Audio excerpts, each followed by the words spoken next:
At kapapasok ng pambalita, sinuspindi ng Sandigan Bayan 1st Division si Senator Bong Revilla bilang senador sa gitna ng PDAF scam cases laban sa kanya. May ulat on the spot si Tina Panganiban Perez. Tina?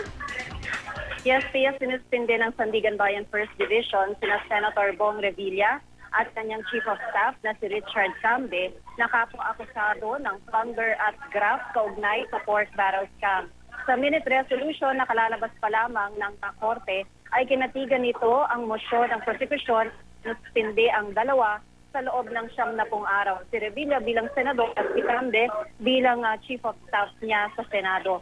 Ang mosyon ng prosekusyon para suspindihin ang dalawa ay nakaangkla sa plunder law na nagsasabing ang sinumang public official na nakaharap sa criminal prosecution under a valid information o reklamo ay dapat masuspindi.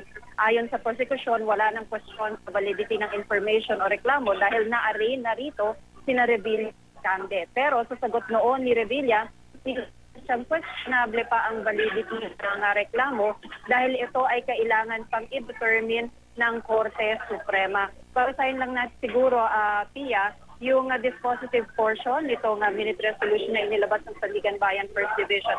Dito, na wherefore, for all the foregoing, the motion under consideration is hereby granted.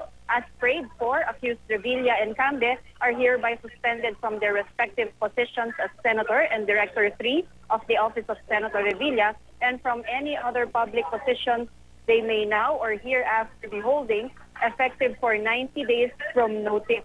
Pero nakasaad din Pia sa minute resolution na iimpormahan ng Korte ang Pangulo ng Senado kung kailan i-implement ang kautosang ito. Ito yung wordings ng minute resolution. The President of the Senate shall implement this order once he has been notified of the finality thereof.